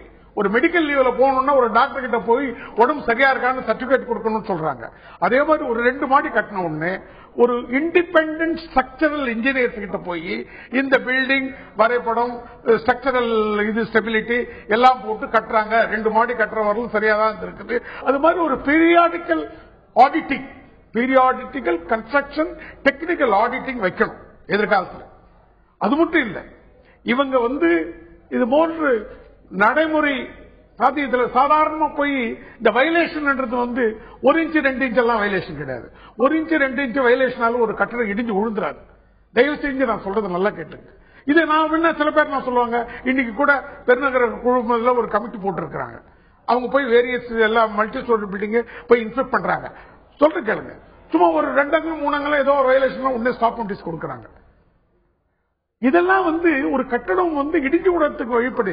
கட்டடம் இடிஞ்சு விழுந்திருக்குதுன்னு சொன்னா மண் பரிசோதனை சரியாக நடைபெறவில்லை, அந்த ஸ்ட்ரக்சரல் இன்ஜினியர் சரியாக வரைபடம் கொடுக்கவில்லை. ஸ்ட்ரக்சரல் இன்ஜினியர் வரைபடம் கொடுத்திருந்தாலும் கூட அவர்கள் வரைபடம் கொடுத்ததுக்கு தகுந்தாற் போல் கம்பிகள் அங்கு பயன்படுத்தப்பட்டிருக்கிறதா என்பதை பார்ப்பதற்கு வழிமுறைகள் இல்லை. செல்வி முடித்து விட்டது. இது எல்லாவற்றுக்கும் பொறுப்பு ஏற்றுக்கொள்ள வேண்டியது அந்த கட்டுனர் தான். நான் சென்னை பெருநகர வழக்கம் ஒப்புதல் கொடுத்தது அவர் மாண்புமிகு சட்டமன்ற உறுப்பினர்கள் கொடுத்து கேட்டது போல் அது 60 அடி சாலையா இல்லையா என்கின்ற கருத்துக்கு நான் செல்ல விரும்பவில்லை. 60 அடி சாலையாகத்தான் இருந்திருக்க வேண்டும். 60 அடி சாலை இல்லாமல் அவர்கள் ஒப்புதல் கொடுத்திருந்தால் அது ஒரு பெரிய தவறு. அதே போன்று நாங்கள் சென்று பார்த்த வரையில் 7 மீட்டர் சுற்றளவிலே இடம் விட்டிருக்கிறார்கள். ரைட். இது போன்ற ஒரு பிளான் அப்ரூவல் கிடைக்கிறதுக்கும் ஸ்டெபிலிட்டி டெஸ்டுக்கு முடியல இடையில ஒரு மெக்கானிசம் இல்ல, அதை உறுதிப்படுத்தணும். அதற்கான மெக்கானிசத்தை கொண்டு வருவது யார்? அரசாங்கம் கொண்டு வருமா அப்படிங்கிற கேள்வி எழுந்திருக்க நேற்று இன்று சட்டமன்றத்தில் நிகழ்ந்த நிகழ்வுகள் இந்த கேள்வியை எழுப்பியிருக்கின்றன. இதைத்தான் இந்த நிகழ்ச்சியில் விரிவாக நாம் பார்த்து வருகின்றோம். நான் திரு தனியரசு எம்எல்ஏ அவர்கள்ட்ட கேட்க விரும்புகின்றேன். அமைச்சர் இதற்கான விளக்கத்தை கொடுத்திருக்கிறார். இப்படி அனுமதி கொடுக்கப்படுது, இதுதான் ப்ரொசீஜர். அப்படி பார்த்தா அரசாங்கம் எந்த இடத்திலையும் தவறு செய்யலைங்கிற ஒரு விளக்கத்தை கொடுக்கிறார். ஒரு தார்மீக பொறுப்பு லீகலா பார்க்கும்பொழுது அரசாங்கத்துக்கு பொறுப்பு இல்லைன்னு எடுத்துக்கிட்டாலும் கூட இந்த விவகாரத்துல கண்காணிக்க வேண்டிய ஒரு தார்மீக பொறுப்பு அரசாங்கத்துக்கு இருக்குதா இல்லையா? கண்காணிக்கிற தார்மீக பொறுப்பு இந்த சம்பவத்தினுடைய படிப்பினை எடுத்துக்கிட்டு இனி அது தேசம் முழுக்க அப்படிப்பட்ட ஒரு கண்காணிப்புக்கான விதிகளை சட்டங்களை சட்டமன்றத்தில் நாடாளுமன்றத்தில் நம்ம உருவாக்க போறோம். அது இனி நம்ம கண்காணிப்போம். தனியரசு சொல்றீங்க, மாண்புமிகு அமைச்சர் அவருடைய உரையில எந்த இடத்துல இந்த விதிகள் இப்படி இருக்கு, இங்க முறைகேடுகள் முறைப்படுத்தப்பட்டிருக்கிறது அப்படின்னு சொல்லிட்டு அண்ணாரிவாளையத்திலிருந்து பல விஷயங்களை குறிப்பிடுகிறார். ஆனா இதெல்லாம் சரிப்படுத்துறதுக்கு இந்த மெக்கானிசத்தை கொண்டு வர போறோம், இப்படிப்பட்ட ஒரு லெஜிஸ்லேஷனை கொண்டு வர போறோம் அப்படிங்கிற விஷயம் ஏன் இல்ல? அது இனி அந்த கமிஷன் இருக்கும்போது நம்ம இனி கமிஷனுடைய பரிந்துரையே இல்லாத போது நம்ம பொறுத்திருக்கணும். ஏன் அது வரைக்கும் பொறுத்திருக்கணும்? இன்னைக்கு பாதுகாப்பை என்ஷூர் பண்றதுக்கு எத்தனையோ வல்லுநர்கள் அரசாங்கத்துல இருக்காங்க. அதை வச்சு இதை கண்காணிக்கிறதுக்கு இப்ப கண்காணிப்பு அமைப்புகள் இல்ல. கட்டடம் பிளான் அப்ரூவல் இருந்து ஸ்டெபிலிட்டி டெஸ்ட் வர வரைக்கும் கட்டுற ப்ராசஸ கண்காணிக்க மெக்கானிசம் இல்லைன்னா அதை கொண்டு வரதுக்கு அரசாங்கம் ஏன் உடனடியா செய்யக்கூடாது? இப்போ அதுக்காக அரசாங்கம் கட்டாயமா முயற்சிக்க போது மாண்புமிகு புரட்சி தலைவர் அம்மா அவர்கள் முதல்வர் கட்டாயமா நடவடிக்கை எடுக்க போறாங்க.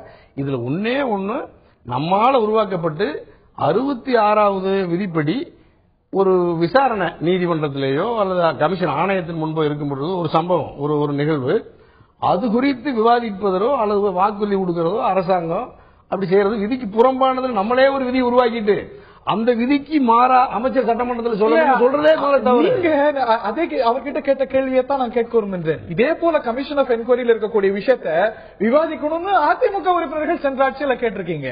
சோ அன்னைக்கு அது உங்களுக்கு அவசியமா பட்டது. அப்ப கேட்கும் போதுதான் திமுக இந்த 66 விதியை சொல்லி எந்த விதியா நீங்க உக்கடத்துல ஏதாவது நாங்களாவது இது ஒரு தனிநபரோட கட்டணம் கோவையில வீட்டு வசதி வாரியத்தினுடைய அரசாங்கத்தால கட்டப்பட்ட ஒரு கட்டடம் இப்ப 70 கோடி ரூபாய் மதிப்புடையது.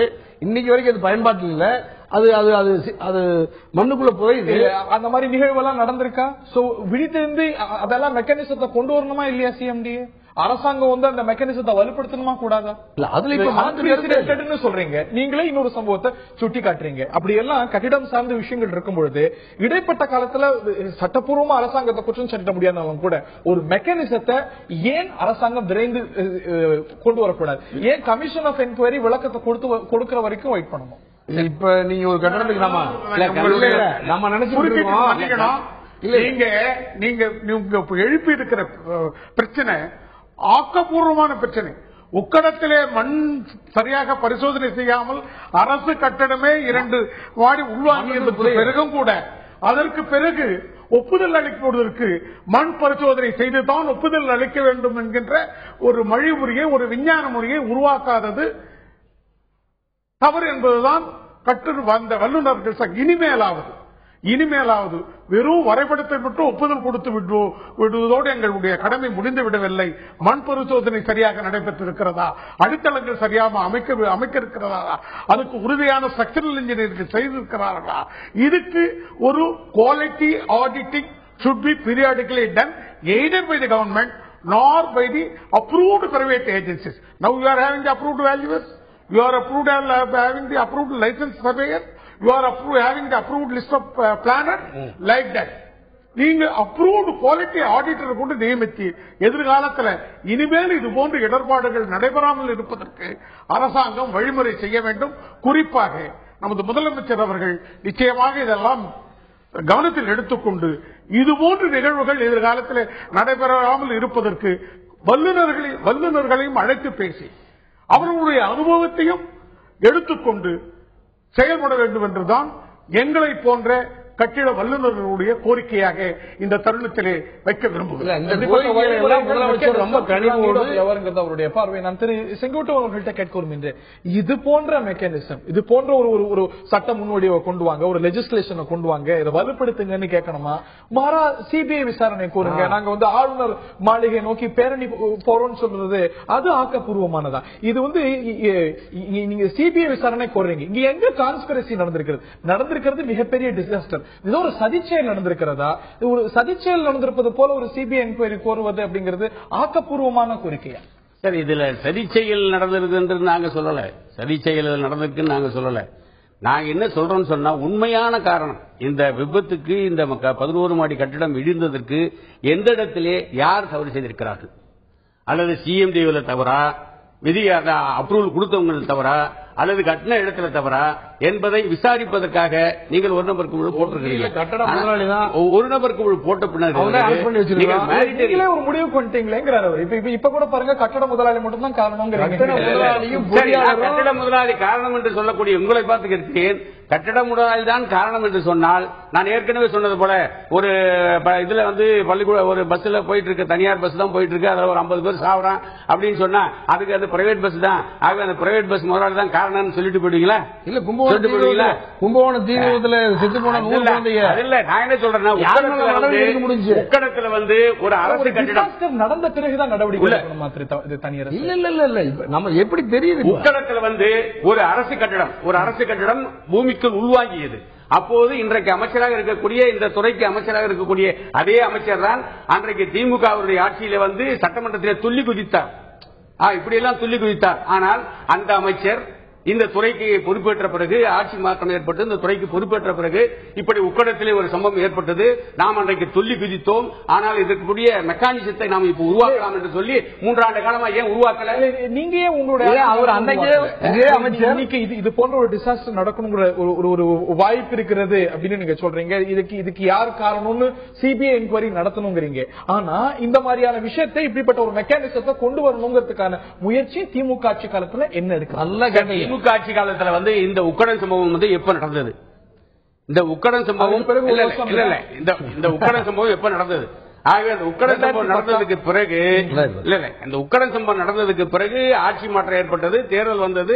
தேர்தல் வந்ததுக்கு பிறகு உக்கடம் சம்பவத்தை கவனத்திலே கொண்டு இந்த அரசாங்கம் இந்த மெக்கானிசத்தை 2010 திமுக நடவடிக்கை எடுத்ததா இதற்கான, இந்த மெக்கானிசத்தை வலுப்படுத்துறதுக்கான, இல்ல கண்காணிப்பை வலுப்படுத்துறதுக்கான? அதெல்லாம் எடுத்திருக்காங்க எடுத்திருக்காங்க. அதற்குண்டான ஆணை பிறப்பிப்பதற்குள்ளாக, அதற்குண்டான அரசு ஆணையை போடுவதற்குள்ளாக தேர்தல் வந்தது, ஆட்சி மாற்றம் ஏற்பட்டது. இல்லையா? இப்ப நீங்க சொன்னீங்க உடனே விவாதிக்கணும் அமைச்சர், உடனே இதுக்கு நம்ம தடுக்கணும்னு நினைக்கிறதுல இல்ல, அறிவுபூர்வமாவே விவாதிப்போம். திராவிட முன்னேற்ற கழக திமுக ஆட்சியில தான் அந்த உக்கடம் கட்டடம், வீட்டு வசதி வாரியம் அரசாங்க கட்டடம் மண்ணுக்குள்ள புதையுது. நல்ல வேலை உரிச்சு அது இல்ல. அதுக்கு பிறகாவது இப்ப ஐயா சொன்ன மாதிரி, கட்டுமான வல்லுநர் சங்க ஐயா சொன்ன மாதிரி, தலைவர் சொன்ன மாதிரி, இந்த திராவிட முன்னேற்ற கழக அரசு மாத்தல. 2011 நீங்க வந்துட்டீங்களே, இந்த 3 வருஷத்துல மாத்தல. நீங்க அனுபவம் இனிமேல் வரும். இல்ல, இனிமேல் 3 வருஷம் கழிச்சு இனிமேல் போறது 2010 நடந்ததா? நீங்க தான் சொன்னீங்க 2010 நடந்ததுன்னு. அதுக்கு பிறகு 2011 இருந்து ஆட்சியில் இருப்பது யார்? கொண்டு வந்திருக்கலாமே, யார் தடுத்தா? இப்ப அந்த விதி, அதுக்கான சூழல் இப்ப இவ்வளவு பெரிய உயிர் சேதம் ஏற்பட்டு உடனடியாக கொண்டு வர யாரும் கோட் பண்ணல, நீங்களே தான் கூட சம்பவத்தை கோட் பண்ணீங்க. அதுக்கு பிறகு ஆட்சி மாற்றம் ஏற்படுது. நினைத்திருந்தால் இந்த மெக்கானிசத்தை நீங்க வலுப்படுத்தணும்னு சொல்லக்கூடிய, வலுப்படுத்தப்படும் உத்தரவாதம் கொடுக்கக்கூடிய இந்த மெக்கானிசத்தை நீங்க அரசுடைய கவனத்துக்கு வந்திருக்காது. நம்ம வந்துச்சுன்னா கண்டிப்பா இனி பாருங்க. இப்ப நம்ம ஐயா சொன்னாங்கல்ல, இப்ப நீங்களும் கூட சொன்னீங்க இன்னும் விதி உருவாக்கல, விசாரிக்கலன்னு. இப்ப ஒரு 4 மாடி கட்டடம் நீங்க சென்னை மாநகரத்துக்குள்ள கட்டுறதாக நினைச்சிட்டு விண்ணப்பம் பண்ணி பாருங்க, அனுமதி கிடைச்சிருமான்னு. எவ்வளவு கவனமா கட்டுப்படுத்தப்படணும். வேற என்ன இனங்கள்ல இது கடுமைப்படுத்தப்படணும், இந்த கண்காணிப்பு மேம்படுத்தப்படணுங்கிறீங்க. ஏன்னா இப்ப அண்டர் கன்ஸ்ட்ரக்ஷன் இருக்கக்கூடிய கட்டிடங்களுக்கு இன்சூரன்ஸ் இருக்கிறதா, இல்ல இதனது கண்காணிப்பெல்லாம் வேற எந்தெந்த வகைகள்ல கடுமைப்படுத்தும்? நிச்சயமாக முதற்கண் இது இனிமேல் நடந்துவிட்ட இந்த கோர விபத்து 61 பேரை பலிவாங்கியதற்கு பிறவாவது நாம் விழிப்புணர்ச்சி கொள்ள வேண்டுமே தவிர இதிலே மாறுபட்ட கருத்து எதுவும் இல்லை. இனிமேல் இது போன்று ஒப்புதல் கொடுக்கின்ற பொழுது முதலிலே அந்த மண் பரிசோதனை செய்தது சரியான மண் பரிசோதனை என்பதை வல்லுநர்கள் ஒப்புதல் அளிக்க வேண்டும். அந்த கட்டிட வரைபட ஒப்புதலுக்கு முன் அந்த வல்லுநர்களுடைய ஒப்புதலை பெற வேண்டும். அதற்கு பிறகு ஸ்ட்ரக்சரல் இன்ஜினியரிங். இப்ப ஸ்ட்ரக்சரல் இன்ஜினியர் பாக்குறது இல்ல. 11 மாடி 12 மாடி கட்டடம்னா இந்த 7 அடி இருக்கா 60 அடி இருக்குதா சுத்தி 7 மீட்டர் விட்டு இருக்காங்களா அதுதான் பாக்குறாங்க. இனிமேல் எதிர்காலத்திலே ஸ்ட்ரக்சரல் ஸ்டெபிலிட்டியும் பார்க்க வேண்டிய கடமை அரசுக்கு இருக்கிறது. அது மட்டும் இல்லை, இந்த கன்ஸ்ட்ரக்ஷன் இன்சூர் பண்ணிருக்காங்களா? டெவலப்பர், நான் டெவலப்பர் அசோசியேஷன் தான் பேசுறேன், பில்டர்ஸ் அசோசியேஷன் பேசுறேன். இன்சூர் பண்ணிருக்கிறாங்களா? இன்சூரன்ஸ் பண்ண வேண்டும். அதே போன்று எல்லாவற்றிற்கும் மேலாக இந்த தொழிலாளர்களுடைய பாதுகாப்பில் கவனம் செலுத்தப்படுகிறார்களா? அதற்காகத்தான் நாங்கள் இப்பொழுது எங்கள் வல்லுநர் சங்கம் உடனடியாக ஒரு கருத்தரங்கத்தை ஏற்பாடு செய்திருக்கிறோம். அந்த கருத்தரங்கத்திலே வல்லுநர்களை அழைத்து எதிர்காலத்திலே தொழிலாளர்களுக்கு என்ன முறையான பாதுகாப்புகள் கொடுக்கப்பட வேண்டும், இன்சூரன்ஸ், அவருடைய தலைக்கவசம், அவர்கள் அந்த கட்டுமான பணி நடக்கின்ற இடத்தில் அவர்கள் குடியமர்த்தப்படலாமா, அதற்கு உரிய வசதிகள் இல்லை என்றால் வேறு இடத்தில் குடியமர்த்தப்பட வேண்டுமா, குடியமர்த்துகின்ற இடத்தில் அவர்களுக்கு எந்தெந்த வசதிகள், அடிப்படை வசதிகள் செய்து தர வேண்டும், இதுபோன்ற வழிமுறைகளை எல்லாம் எடுத்து நாங்கள் அரசுக்கும் மாண்புமிகு முதலமைச்சர் அவர்களுக்கும் நாங்கள் ஒரு விண்ணப்பத்தை கொடுத்து அரசுக்கும் இந்த தொழிலுக்கும் ஒரு அரணாக அமைந்து எங்களுடைய நிறுவனங்கள் செயல்படுவதற்கு ஏற்கனவே நாங்கள் திட்டம் தீட்டிக் கொண்டிருக்கிறோம். 61 உறுப்பினர்களை உயிர்களை பலியாக்க பிறகு கூட நாம் மற்ற அரசியல் விவகாரங்களில் தலையிடாமல் எதிர்காலத்தில் என்ன நடைமுறைகள் படுத்த வேண்டும். ஆனால் உடனே எதிர்காலத்தில் நடைபெறுகின்ற கட்டிடங்களுக்கு காலதாமதமாக வந்து இந்த நிகழ்ச்சி எதிர்காலத்தில் நடைபெறுகின்ற ஒப்புதல் அளிப்பதற்கு காலதாமதம் ஏற்படுத்தி விட்டுமானால் கட்டுமான தொழிலாளர்கள் வேலை வாய்ப்பு இழக்க வேண்டியிருக்கும். கட்டிடம் கட்டுபவர்களுக்கு, வீடு வாங்குபவர்களுக்கு உடனடியாக வீடு வாங்க முடியாத நிலைமைகள் இருக்கும். இதையெல்லாம் பரிசீலித்து அவசர கால நடவடிக்கையாக முதலமைச்சர் அவர்கள் முடிவுகள் எடுக்க வேண்டும் என்பதுதான் பொதுமக்களாக எல்லோருடைய எதிர்பார்ப்பும். எங்களுக்கு இந்த முதலமைச்சர் அதுபோன்று நடவடிக்கைகள் எடுப்பார்கள் என்ற நம்பிக்கையும் இருக்கிறது. இந்த கமிஷன் ஆஃப் என்கொயரியும் ஜஸ்டிஸ் ரகுபதி தலைமையிலான கமிஷன் ஆஃப் என்கொயரியும் இந்த அம்சங்களை எல்லாம் அதனது டேர்ம்ஸ் ஆஃப் ரெஃபரன்ஸ்ல இதுவும் இருந்து கொள்கிறது அப்படின்னே புரிந்து கொள்கின்றேன். ஆனாலும் உடனடியாக நடவடிக்கை எடுக்க வேண்டும், இந்த மெக்கானிசத்தை வலுப்படுத்தணும் அப்படிங்கிற எதிர்பார்ப்பு பலரிடையே எழுந்திருக்கிறது. இந்த தருணத்தில் நேர்கள்ட்டையும் கேட்டிருந்தோம், அடுக்குமாடி கட்டிட விபத்தை அரசியலாக்குவது யார் என்ற கேள்விக்கு நேர்களுடைய பார்வை.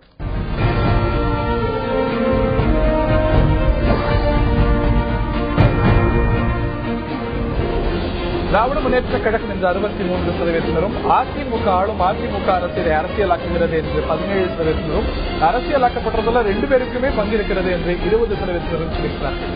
யார் அரசியலாக்குகிறார்கள் என்ற விவாதங்கள் ஒரு பக்கம் இருந்தாலும் இது அரசியலாக்கப்படக்கூடாது அப்படிங்கறதுதான் பார்வை. அதே சமயத்தில் நடவடிக்கைகள் ஆக்கப்பூர்வமானதாகவும் விரைவாகவும் நல்ல நடவடிக்கைகள் உடனடியாக வேண்டும் என்ற எதிர்பார்ப்பு எல்லா தரப்பிலும் இருந்தும் எழுந்திருக்கிறது. இந்த தருணத்தில் பங்கு பெற்ற 3 சிறப்பு விருந்தினர்களுக்கும் தனியரசு எம்எல்ஏ, இதே போல திரு செங்குட்டுவன் எம்எல்ஏ மற்றும் திரு ராதாகிருஷ்ணன் மற்றும் பார்த்த நேயர்களுக்கு நன்றி தெரிவித்துக் கொள்கின்றோம்.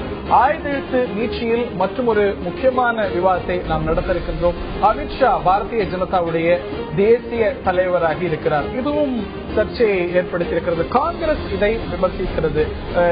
அமித்ஷா மீது குற்றச்சாட்டுகள் எல்லாம் நிலுவையில் இருக்கிறது, அவரைத்தான் தேசிய தலைவராக்க வேண்டுமா என்று காங்கிரஸ் தலைவர்கள், ஆம் ஆத்மி கட்சியை சேர்ந்தவர்கள் எல்லாம் சொல்கிறார்கள். அவர்களுடைய குற்றச்சாட்டு நியாயமானதுதானா? காங்கிரஸ் இதை பற்றி விமர்சிப்பதற்கு அவர்களுக்கு தார்மீக உரிமை இருக்கிறதா என்ற கேள்வி இன்னொரு பக்கம் இருக்க இது விவாதத்தை கிளப்பி இருக்கிறது. இதைத்தான் விவாதிக்க இருக்கின்றோம்.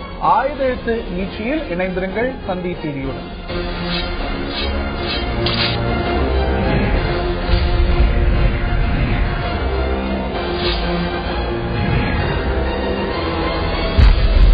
பாரதிய ஜனதாவின் தேசிய தலைவராக இருக்கிறார் அமித்ஷா.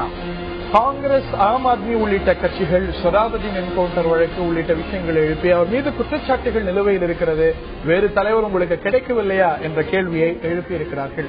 இந்த கேள்வி நியாயமானதுதானா? காங்கிரஸ் இதை எழுப்பலாமா? மற்ற கட்சி விவகாரத்தில் தலையிடுகிறதா காங்கிரஸ் கட்சி? அமித்ஷா பிஜேபியுடைய ஷாவாக இருக்கிறார், அவருடைய பிரையாரிட்டிஸ் என்னவாக இருக்க போகிறது? இது உள்ளிட்ட பல கேள்விகள் பிரதானமாக எழுந்திருக்கின்றன.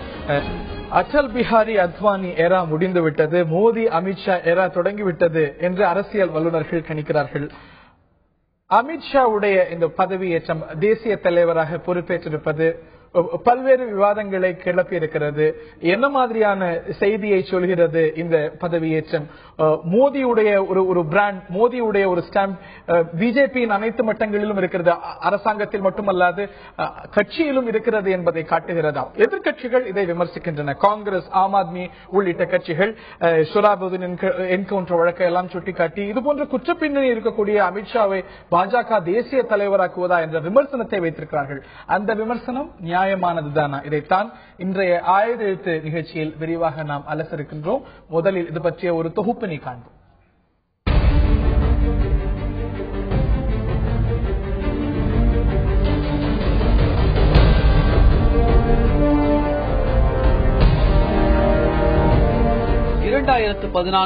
நாடாளுமன்ற தேர்தல் முடிவுக்கு பிறகு நரேந்திர மோடிக்கு அடுத்தபடியாக அதிகமாய் உச்சரிக்கப்பட்ட பெயர் அமித்ஷா. உத்தரப்பிரதேசத்தில் 71 தொகுதிகளில் வெற்றி பெறச் செய்து பாஜகவை அறுதி பெரும்பான்மையுடன் ஆட்சியில் அமர செய்தவர். இவரது கடுமையான உழைப்பிற்கு கைமேல் பலனாய் தேசிய தலைவர் பதவி கொடுத்து கௌரவித்திருக்கிறது பாஜக. RSS இயக்கம், அகில பாரதிய வித்யார்த்தி பரிஷத் இயக்கங்களில் களப்பணியாற்றிவிட்டு 1986 பாஜகவிற்குல் அடியெடுத்து வைத்தார் அமித்ஷா. களப்பணி வித்தகரான அமித்ஷாவின் செயல்பாடு நரேந்திர மோடியுடன் நெருக்கத்தை ஏற்படுத்தியது. 2002 மோடி தலைமையிலான குஜராத் அமைச்சரவையில் அமித்ஷாவிற்கு உள்துறை உட்பட 10 துறைகள் வழங்கப்பட்டன. 2007 அமைச்சரவையிலும் அமித்ஷா அதிகாரமிக்கவராகவே வலம் வந்தார். ஷொராபுதீன் போலி என்கவுண்டர் வழக்கில் சிக்கிய அமித்ஷா 2010 தனது அமைச்சர் பதவியை ராஜினாமா செய்தார். பின்னர் சிபிஐயால் கைது செய்யப்பட்ட அமித்ஷா 3 மாதம் சிறையிலும் இருந்தார். இதற்கிடையே நரேந்திர மோடியின் உத்தரவின் பெயரில் இளம்பெண் ஒருவரை வேவு பார்த்ததாகவும் அமித்ஷா மீது குற்றம் சாட்டப்பட்டது. இந்த நிலையில்தான் உத்தரப்பிரதேச தேர்தல் பொறுப்பாளராக நியமிக்கப்பட்டார் அமித்ஷா. அங்கும் மத உணர்வுகளை தூண்டும் விதமாக பிரச்சாரம் செய்ததாக குற்றம் சாட்டப்பட்டது. பல்வேறு சர்ச்சைகளில் சிக்கிய அமித்ஷா தேர்தல் வெற்றி மூலம் தன்னை சாதனை நாயகனாக அடையாளப்படுத்தி கட்சியின் மூத்த தலைவர்கள் பலரை பின்னுக்கு தள்ளி தேசிய தலைவராக உயர்ந்துள்ளார். அமித்ஷாவை தவிர பாஜகவில் தலைவர் பதவிக்கு தகுதியானவர்கள் யாரும் இல்லையா என்று கேள்வி எழுப்பியுள்ளார் காங்கிரஸ் கட்சியின் செய்தி தொடர்பாளர் அபிஷேக் சிங்வி. இவர் கேள்வி எழுப்பிக் கொண்டிருக்கும் இதே நேரத்தில்தான் நேஷனல் ஹெரால்டு வழக்கு தொடர்பாக ஆஜராகுமாறு காங்கிரஸ் தலைவர் சோனியா காந்திக்கும் துணைத் தலைவர் ராகுல் காந்திக்கும் டெல்லி உயர்நீதிமன்றம் உத்தரவு பிறப்பித்துள்ளது. அதிர்வை ஏற்படுத்தியதா அமித்ஷா நியமனம்? இந்த கேள்வியைத்தான் பிரதானமாக ஆயுத எழுத்து நீட்சியில் நாம் கேட்க இருக்கின்றோம். இந்த நிகழ்ச்சியில் நம்மிடையே பங்கேற்கிறார்கள் பாஜகவை சேர்ந்த திரு கல்யாண்ராமன் மற்றும் காங்கிரஸை சேர்ந்த திரு ஹிதயத்துல்லா நம்மிடையே தொலைபேசி வாயிலாக இணைகிறார். என்னுடைய முதல் கேள்வி ஹிதயத்துல்லாவுக்கு தான். அமித்ஷாவுடைய பதவி உயர்வை பற்றி, அவர் தேசிய தலைவராக நியமிப்பதை பற்றி காங்கிரசுடைய பல தலைவர்கள், செய்தி தொடர்பாளர்கள் தொடர்ந்து கருத்து சொல்லி வருகிறார்கள். இதை விமர்சிக்கக்கூடிய தார்மீக உரிமை காங்கிரஸ் கட்சிக்கு உண்டா?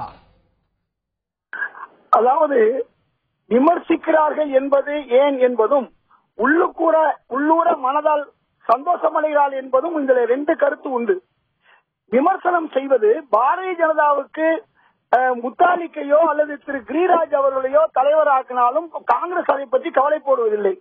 ஆனால் இன்று பாரதிய ஜனதா ஆளுங்கட்சியாக இருப்பதால் அதன் மூலமாக ஏதாவது தவறுகள், விளைவுகள், மோசமான விளைவுகள் வந்துவிடக் கூடாது என்ற ஒரு அச்சம் இருந்தாலும் கூட நாளை இந்த நிலை வரும் என்பது எல்லாருக்கும் தெரியும். எப்படி திரு அத்வானி அவர்களும் திரு ஜோஷி போன்றவர்களும் ஓரங்கட்டப்பட்டார்களோ அன்றே தெரியும் திரு மோடி அவர்களுக்கு பின்னால் யார் தலைவராக வருவார். அவரை விட இன்னும் சற்று குறைந்த நிலையில் உள்ளவர்கள் தான் வருவார்கள். இது ஊரறிந்த உண்மை. எங்களை பொறுத்தவரை ஒரு வகையிலே நான் மகிழ்ச்சி என்று சொன்னேன் அல்லவா? அதாவது பாரதிய ஜனதா தனது அழிவு பாதையை தானே தேடிக்கொண்டு போகிறது என்பது இதுல ஒரு உண்மை தெரிகிறது. எப்படின்னு சொன்னா, ராவணன் முன் செல்ல அழிவு பின்வரும் என்று சொல்வார்கள். அந்த அடிப்படையிலே இன்று இந்த திரு அமித்ஷா அவர்கள் குற்றம் சாட்டப்பட்டவர்கள் மட்டுமல்ல, 3 ஆண்டுகள் குஜராத்துக்குள் நுழையவே கூடாது என்று அந்த அளவிற்கு அவர் மீது தண்டனை சுப்ரீம் கோர்ட்டால் விதிக்கப்பட்டவர். இப்படிப்பட்டவரை பாரதிய ஜனதா தேர்ந்தெடுப்பதனால் காங்கிரஸ் கட்சி ஒன்றும் வருத்தப்பட போவதில்லை. அதே நேரத்தில் ஆளுங்கட்சியார் இருப்பதால் இவரால் பல மோசமான விளைவுகள் ஏற்படும், அதுவும் நீதித்துறை போன்ற நிலையில ஏற்படும் என்ற ஒரு பயம். மத கலவரங்கள், இந்த குற்றச்சாட்டுகள்லாம் நீங்க இது பண்றீங்க, இவையெல்லாம் கோர்ட்ல இன்னும் நிலுவையில் இருக்கு, இன்னும் நிரூபிக்கப்படலைங்கிறது உங்களுக்கு தெரியும். நீங்க இது போன்ற மத கலவர குற்றச்சாட்டுல ரொம்ப சீரியஸான குற்றச்சாட்டுக்கு உள்ளான ஜெகதீஷ் டைட்டருக்கு எம்பி பதவி கொடுக்க நினைக்கலாம், எம்பி ஆக்க நினைக்கலாம். ஆனால் பாஜக செய்தால் அதை இவரை விட வேற யாரும் கிடைக்கலையான்னு கேக்குறீங்க. உங்க கேள்வியிலே பதில் இருக்குது. ஜெகதீஷ் டைட்லர் அவர்களை அகில இந்திய காங்கிரஸ் தலைவராக நியமிக்கவில்லை. ஒன்னு. இரண்டாவது, மதக்கலவத்திற்காக நான் சொல்லவில்லை, உள்துறை அனைத்து செய்தி தொடர்பாளர்களும் அதைத்தான் குற்றம் சாட்டுறாங்க. அதைத்தான் 2002 கலவரம், மற்ற ஒரு மத கலவர விஷயங்கள், மதம் சார்ந்து முசாஃபர் நகர் விஷயம், இதைத்தான் சுட்டி காட்டுறாங்க. எனும்பொழுது இதே குற்றச்சாட்டு ஜெகதீஷ் டைட்டல் மீது இருந்த போதும், நானாவதி கமிஷன் அவர் மீது மிக தீவிரமான குற்றச்சாட்டுகளை வைத்திருந்த போது அவரை எம்பி ஆக்க நினைத்த கட்சி காங்கிரஸா இல்லையா? மீண்டும் சொல்லுகிறேன், எம்பி என்பது வேறு, எம்எல்ஏ என்பது வேறு. இன்று கூட பாரதிய ஜனதாவிலே ஏறத்தாழ 70 விழுக்காட்டினர் குற்றம் சாட்டப்பட்டவர்கள் இருக்கார்கள், காங்கிரசிலும் இருக்கிறார்கள். மிக தீவிரமான குற்றச்சாட்டுகள், murder, communal disharmony, kidnapping, crime against women போன்ற சீரியஸ் குற்றச்சாட்டுகளை சுமந்திருக்கக்கூடிய நாடாளுமன்ற உறுப்பினர் இன்னைக்கு உங்க கட்சியை சேர்ந்த எத்தனை உறுப்பினர்கள் தெரியுமா? ஏறத்தாழ 6.8% நாடாளுமன்ற உறுப்பினர்கள் உங்க கட்சி இருக்காங்க. I don't understand your logic. நாடாளுமன்ற உறுப்பினர்கள் மீது இருக்கலாமா? இல்ல, இந்த பதில் சொல்ல வர்றேன். ஊடகங்கள் அதிகமாக பாரதிய ஜனதாவினர் குற்றம் சாட்டப்பட்டவர்கள் இருக்கிறார்கள் என்று சொல்லி இருக்கிறார்கள். நான் திரும்பவும் சொல்றேன், ஜெகதீஷ் டைட்லரை நாங்கள் அகில இந்திய காங்கிரஸ் தலைவராக ஆக்கவில்லை. குற்றச்சாட்டுகள் இருக்கிறவங்க மக்கள் பிரதிநிதியா நாடாளுமன்றத்தில் முழங்கலாம், ஆனா தலைவராக கூடாது. நாடாளுமன்றத்துக்கு போகலாம். ஏறத்தாழ 6 சட்டமன்ற தொகுதிகளுடைய உறுப்பினராக, ஒரு எம்பி தொகுதியோட உறுப்பினராக இருக்கலாம், ஆனா தேசிய தலைவராக இருக்கக்கூடாது. பல நூற்றுக்கணக்கான எம்பிக்களை கொண்ட கட்சியினுடைய தலைவராக இருக்கலாம் என்பது ஒரு எம்பி என்பது வேறு, 300 எம்பிக்களை கொண்ட ஒரு கட்சிக்கு தலைவர் என்பது வேறு. பல லட்சம் மக்களுடைய உறுப்பினர் அதுதான். ஆனா 300 எம்பிக்களுடைய நிலைமை என்ன, ஒரு எம்பியுடைய நிலைமை என்ன? கொஞ்சம் யோசிச்சு பாருங்க. ஒரு கம்பாரிசன் சரியாங்கிற ஒரு கேள்வி வந்திருக்கு. அவர் சில முக்கியமான விஷயங்களை எழுப்பியிருக்கிறார். எவ்வளவோ தலைவர்கள் இருக்கிறாரு, அவர் மீது குற்றச்சாட்டு இருக்கிறது, குற்றச்சாட்டு நிரூபிக்கப்படணும் அப்படிங்கறது ஒரு விஷயமா இருந்தாலும் கூட தலைவராக்குங்க. ஒரு உத்தரப்பிரதேசத்துல உங்களுக்கு இது வெற்றியை பெற்று தந்தாருன்னா ஆக்குங்க, ஆனா லெட் ஹிம் கம் கிளீன் அப்படிங்கிற ஒரு விமர்சனத்தை சிலர் வைக்கிறாங்க. நண்பர் இதயத்துல்லா ஆடு நனிதன் ஓனாய் அழற கதையா ஏதோ ஒரு விஷயத்தை சொல்ல முயற்சி பண்றாரு. வார்த்தைகள் சரியா இருக்கட்டும். பாஜகவின் தலைவராக அமித்ஷாவை நியமித்ததன் மூலமாக பாஜக இறங்கு முகத்தை நோக்கி போய்விடும் ஒரு வாதத்தை வச்சாரு. பாஜக பத்தி அவருடைய கவலை எனக்கு ரொம்ப சந்தோஷத்தை தருது. ஆனா காங்கிரஸ் இன்னைக்கு என்ன நிலைமையில இருக்கு, காங்கிரஸ் இருக்கிற நிலைமையின் காரணமாக தான் இப்படி கவைக்கு உதவாத விஷயங்களை ஒரு வாதமா வைக்க முயற்சி பண்றாங்க. காங்கிரஸ் இன்னைக்கு ஒரு தீண்டத்தக்காத கட்சி ஆயிருக்கு இந்த நாட்டுல. குறைஞ்சது எதிர்கட்சி ஆகிறதுக்கான ஒரு தகுதி கூட இல்லாத அளவுக்கு 44 சீட்டுகளோட 55 சீட் இருந்தா தான் ஆக முடியுன்ற சூழ்நிலை. நீங்க 2 MP வச்சிருந்த காலம்லாம் நாங்க 1980 ஆரம்பிச்சு 84ல 2 சென்ட், அதுக்கு இருந்து இன்னைக்கு 282 வளர்ச்சி முகத்தை பார்த்திருக்கோம். காங்கிரஸ் இன்னைக்கு தோல்வி முகத்தை பார்த்துக் கொண்டிருக்கிறது. இன்னைக்கு எதிர்கட்சியோட ஆக முடியலன்றதுதான் உண்மை. இது நம்ம பார்க்க வேண்டிய விஷயம். அவங்க கிரிமினல் சொல்றாங்க இல்லையா, யாரெல்லாம் கிரிமினல்ஸ் அப்படின்றது, ஒரு கட்சியுடைய ஃபண்டை எடுத்து ஒரு தனி நிறுவனமான நேஷனல் ஹெரால்டுக்குள்ள இன்வெஸ்ட் பண்ணி அதை மிஸ்அப்ராப்ரியேட் பண்ணி அதுக்காக இன்னைக்கு கோர்ட்டுக்கு சுத்திட்டு இருக்க கிரிமினலா நிரூபிக்கப்படலாம். அமித்ஷா மீது இருக்கக்கூடிய குற்றச்சாட்டு எப்படி நிரூபிக்கப்படல, எதுவும் நிரூபிக்கப்படல. அதாங்க அதுக்கு பிரைமா ஃபேசி எவிடன்ஸ் இருக்குன்றதுனால தான் இன்னைக்கு கால் பார் பண்ணிருக்காங்க. அமித்ஷா மீது இருங்க இது பினான்சியல் அஃபென்ஸ், அது கிரிமினல் குற்றம். கிரிமினல் குற்றத்தை ஒரு அரசாங்கம் ஒரு நபர் மீது திணிக்கவே முடியும் ஒரு கான்ஸ்பிரசில. ஆனா இது திணிக்க முடியாது. அவங்களுடைய செயல்பாட்டின் அடிப்படையிலான ஒரு குற்றம் இன்னைக்கு செய்யப்பட்டது. நிரூபணமாகலன்றது அந்த நேஷனல் ஹெரால்டு மேட்டர்ல கிட்டத்தட்ட 3000 கோடிக்கு மேல இவங்க தனிநபர் லாபம் கட்சி பணத்தை இன்வெஸ்ட் பண்ணிருக்காங்கன்றதுக்காக கேஸ் கோர்ட் அதை அந்த வாதத்தை ஏற்றுக்கொண்டு பிரைமா ஃபேசி எவிடன்ஸ் இருக்குன்னு சொல்லி இவங்க சமன் பண்ணிருக்கு. ஆனா அமித்ஷா மேட்டர்ல இந்த சொராபுதீன்றது என்ன பெரிய மகாத்மாவா? ஒரு டெரரிஸ்ட் இறந்து போயிருக்கான் ஒரு என்கவுண்டர்ல. அது இது பெரிய கான்ஸ்பிரசி மாதிரியும் அந்த கான்ஸ்பிரசிக்கு ஒரு துணை போனார்ன்ற மாதிரி ஒரு ஹோம் மினிஸ்டரா இருக்கவங்க வந்து ஒரு என்கவுண்டருக்கு ஆர்டர் கொடுக்கறதுக்கான வாய்ப்பு இல்லையா? சொராபுதீன் நிச்சயமாக மகாத்மா இல்ல, டெரரிஸ்ட். ஆனால் அது சட்டத்துக்கு உட்பட்டு தாங்க செயல்படும் ஒரு அரசாங்கம். நாட்டுல வந்து 1000 இங்க சென்னையில எத்தனை என்கவுண்டர்ஸ் நடந்திருக்கு? அந்த என்கவுண்டர்ஸ் எல்லாம் யாராவது கேள்வி கேட்கிறோமா? ஏன் அமித்ஷா மட்டும்? ஏன்னா அன்னைக்கு இருந்த அரசாங்கம் அமித்ஷாவையோ மோடி அவர்களையோ வந்து தனிமைப்படுத்த முயற்சி பண்ணுச்சு.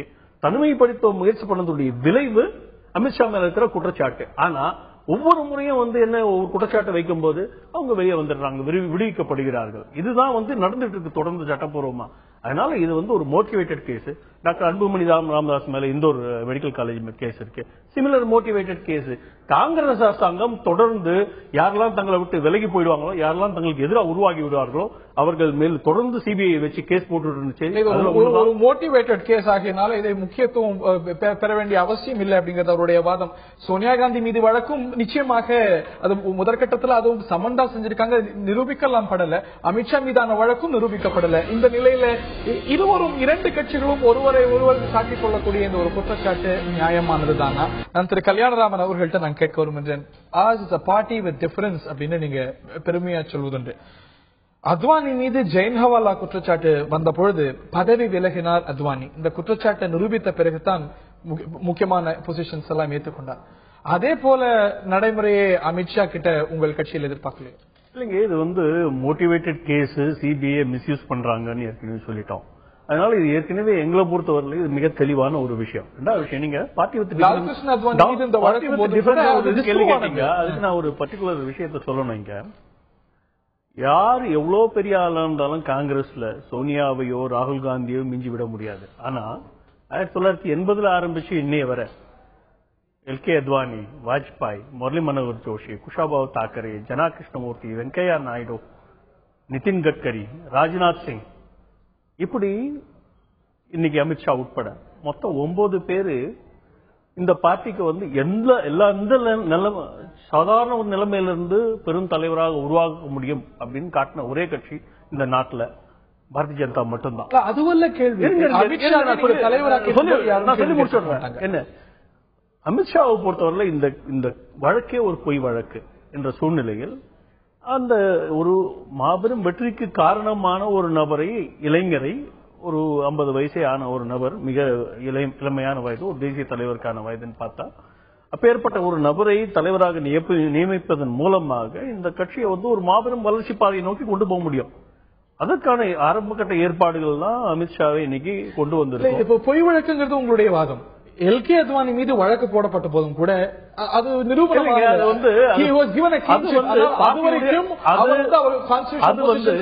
ஏற்காம அது பார்ட்டியுடைய ஸ்டான்ஸ் கிடையாது. ஒரு தனிநபரான எல்கே அத்வானியுடைய முடிவு அது. என் மேல எந்த விதமான கலங்கம் தூற்றப்பட்டாலும் உடனடியாக நான் விலகிடணும் அவர் முடிவு பண்ணாரு. ஆனா இந்த கலங்கம் தொடர்ந்துட்டு இருக்கு. அதுக்காக ஒரு திறமை வாய்ந்த ஒரு தலைவரை வந்து உருவாக்க கூடாது அப்படின்னு அதுவும் காங்கிரஸ் சொல்றதுன்றது அபத்தமானது. ஏன்னா நான் காரணம் சொல்லிடுறேன், இவங்களுக்கு இந்த சமுதாயத்து மேலேயோ நாட்டு மேலேயோ எந்த விதமான அக்கறை இல்லாத ஒரு கொள்ளை கூட்டமா தான் காங்கிரஸ் செயல்பட்டுச்சு. அதனுடைய விளைவு தான் வார்த்தைகளை பயன்படுத்துறீங்க.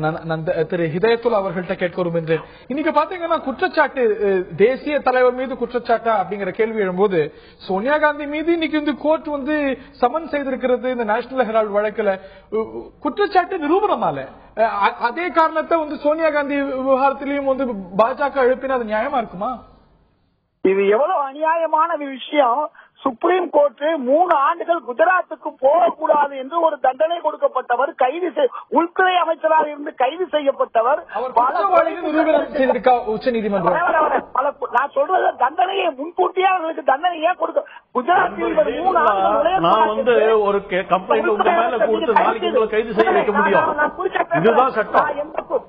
நான் குறுக்கே பேசல, தயவு செய்து நீங்க முழுக்க தங்க ஊசினா கண்ணில் குத்திக்க முடியாது. ஒருத்தர் இளைஞரா இருக்கிறதுனால அவரை தூக்கி நீங்க தலைவரா வைக்கிறது சொல்வதெல்லாம் இது தவறு.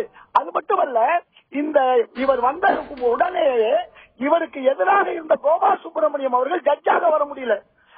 அந்த கோபால் சுப்பிரமணியம் அவர்களை இன்னைக்கு இந்த அளவுக்கு நீதித்துறை உச்ச நீதிமன்ற நீதிபதி ஒரு நிமிஷம் கூட நான் பதவியில் இருக்க மாட்டேன் என்று சொன்னாரே, எதற்காக? இதே அமித்ஷாவுடைய கைதான் மோடி மூலமாக இந்த சுப்ரீம் நீங்க சொல்லக்கூடிய இந்த குற்றச்சாட்டோ சுப்ரீம் கோர்ட்ல கூட நீங்க குறிப்பிட்டீங்க ஆவணங்கள் மறைக்கப்படுமாங்கிற ஒரு கேள்வியெல்லாம் எழும்போது வந்து மாநிலத்தில இருந்து விலகி இருந்த சொன்னதை தவிர ஏதாவது ஒரு கோர்ட் அமித்ஷா குற்றவாளின்னு நிரூபணம் செஞ்சிருக்கா? Has he been pronounced a convict in any of the courts of India? Sir, நான் சொல்வது குற்றம் முகாந்தரம் இருக்கு என்பதால் தான் அவர் வந்து குஜராத்தில் நுழையக்கூடாது என்பது மட்டுமல்ல, முகாந்திரம் இருப்பதனால சோனியா காந்தி மீது சமன் கொடுக்கப்பட்டிருக்கிறது ஏத்துக்கலாமா? முகாந்திரம் இருக்கிறது அந்த வழக்கில் சொல்லலாமா? திரும்பவும் சொல்றேன், சம்மன் என்பது வேறு. உங்களுக்கு சம்மன் யார் மீதும் கொடுக்கலாம். நீங்க இப்ப பேசக்கூடிய பேச்சில் ஒரு தவறு இருக்கு என்று நாளைக்கு ஒருவர் உங்க மீது சம்மன் கூட கொடுக்க முடியும். இந்த சோனியா காந்தி இதுக்கு சம்பந்தமே இல்லை. அதனால இந்த இவரை பொறுத்தவரை, அமித்ஷாவை பொறுத்தவரை குற்றவாளி என்பது ஊரறிந்த விஷயம் மட்டுமல்ல, நிரூபிக்கப்பட்டிருக்காங்க கேள்வி. ஊரறிந்த விஷயங்கிறது சப்ஜெக்ட். நிரூபிக்கப்பட்டிருக்கா? நிரூபிக்கப்படும் சில குற்றங்கள் வந்து நிரூபிக்கப்படலாம் என்பதால் தான் அவர் குஜராத்திற்குள் போகக்கூடாது. ஏற்கனவே ஒரு பெண் உளவு கேட்ட வேளையிலும் இவர் சம்பந்தப்பட்டிருக்கிறார் என்று பல்வேறு குற்றச்சாட்டுகள் இருக்கக்கூடிய நிலையில இவர் வருவது என்னை பொறுத்தவரை சந்தோஷம். ஏன்னா பாரதிய ஜனதா கட்சிக்கு இப்படிப்பட்டவர்கள் மூலமாக அழிவு வெளியிலிருந்து உள்ளே இருந்து வரும் என்று ஏற்கனவே சொல்லி இருக்கிறார்கள். அந்த அடிப்படையில இவர் வந்ததை பொறுத்தவரை எங்களுக்கு ஒன்னும் வருத்தம்லாம் ஒன்றும் கிடையாது, மகிழ்ச்சி தான். மாறாக இவர்கள் செய்யக்கூடிய இந்த வேலை எதிர்காலத்தில் நீங்கள் சொல்லக்கூடிய அத்வானி போன்றவர்கள் எல்லாம் பாரதிய ஜனதாவில் இருக்க முடியாது என்பதற்கு அமித்ஷா தலைவராவதும்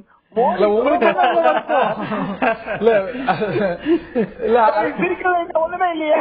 அதாவது தவறானவர்கள், அது மட்டுமல்ல இவர்களால் அந்த கட்சிக்கும் அழிவு. இந்தியாவில் இருக்கக்கூடிய ஒரு அத்வானி சரியானவர் இல்லையா? அதாவது நீங்க அத்வானி சொன்னீங்க தன் மீது குற்றம் சாட்டப்பட்ட பொழுது அந்த குற்றத்தை நிரூபிக்கிற வரை விலகியவர் என்று நீங்க தான் சொன்னீங்க. அப்படிப்பட்ட ஒரு நிலையிலே அவர் கான்ஸ்டிடியூஷனல் பொசிஷன் விலகியிருந்தாரே தவிர கட்சியுடைய தலைவராக தான் இருந்தாருன்னு நினைக்கிறேன். அந்த சமயத்துல அவர் எம்பி பதவிகள் என்ன விலகி இருந்தாரு. இவர் எம்எல்ஏவா இருந்தாரு. அதுல வந்து நீங்க அமித்ஷா எம்எல்ஏவா இருந்தாரு.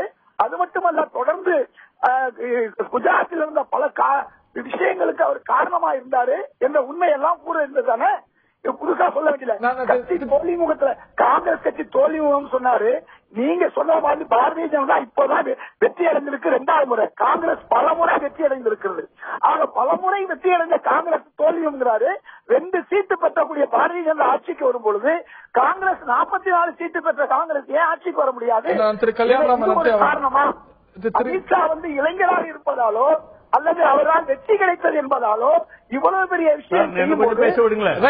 இது உங்களுடைய குற்றச்சாட்டா புரிஞ்சுக்கிறேன். ஆம் ஆத்மி இந்த கேள்வி கேட்கிறது வேற எந்த தேசிய கட்சியில மர்டர், கிட்னாப்பிங் இந்த மாதிரியான குற்றச்சாட்டுகளை சுமந்திருக்கக்கூடிய நபர் வந்து தேசிய தலைவரை அழகு பார்ப்பாங்கன்னு நான் கேட்கல. ஆம் ஆத்மி கேட்குது. ஆம் ஆத்மிக்கு பதில் சொல்லணுமான்னு எனக்கு தெரியல. இந்த கேள்வி சொல்லலாம் இல்ல, அது வந்து ஒரு தேவையற்ற கேள்வின்னு நினைக்கிறேன். ஆம் ஆத்மி கட்சி என்பது ஒரு ஏதோ ஒரு யாருடைய கேள்வி. இது வந்து சொல்றதுக்கு கூட ஒரு தகுதி வேணும். என்ன இன்னைக்கு வந்து ஆம் ஆத்மி என்ற கட்சி ஒன்று இல்லை, அது ஒரு தனிநபர் கட்சி மாதிரி ஆயிடுச்சு. அதனால அதை பத்தி பேச வேண்டாம். ஆனா நீங்க கேட்டது ஓகே, ஒரு கிட்னாப், மர்டர் அப்படின்ற குற்றச்சாட்டுகள் எதுவும் அவர் மேல இல்ல. ஓகே, குற்றம் சுமத்தப்பட்டது என்கவுண்டர், போலி என்கவுண்டர் மட்டும்தான், ஃபேக் என்கவுண்டர். அதுக்கு வந்து அவர் உத்தரவு கொடுத்தார் அப்படின்றதுதான் குற்றச்சாட்டு. அதுல கிட்னாப், மர்டர் கிடையாது. ஓகே, அதனால அந்த வாதத்துக்குள்ள நம்ம போக வேண்டாம். ஆனா காங்கிரஸ்க்கு மாபெரும் கவலை ஒண்ணு இருக்க வாய்ப்பு இருக்கு. என்னன்னா, காங்கிரஸ் ஒண்ணுமே இல்லாம உத்தரப்பிரதேஷ்ல ஆக்கின ஒரு நபர் இருக்கிற ஒரு 44 இல்லாம பண்ணிடுவாரோ அப்படின்ற ஒரு பயம் இருக்கிறதுக்கு வாய்ப்பு இருக்கு. இது ஒண்ணு. 2வது, அவன் வந்து அத்வானி காணாம போயிடுவாரு, இந்த மாதிரி ஒரு வாதத்தை ஒண்ணு வைக்க முயற்சி பண்றாரு நம்ம நண்பர் இதயத்துல்லா.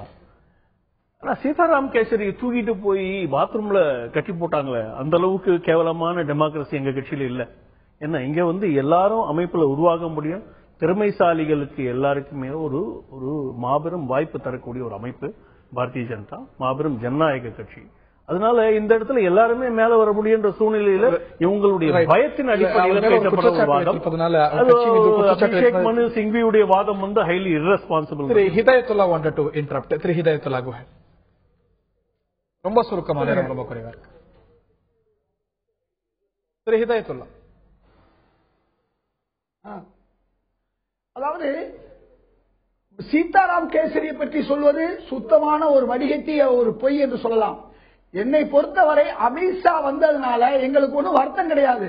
பாரதிய ஜனதா நீங்க சொன்ன மாதிரி ஒரு வித்தியாசமான கட்சி என்ற அந்த இமேஜ் மோடி பிரதமரான பின்னால போயிருச்சு. இனி அமித்ஷா வந்தவுடனே சுத்தமா போகக்கூடிய வாய்ப்பு இருக்கு. கவலைப்பட வேண்டியது பாரதிய ஜனதா தான்.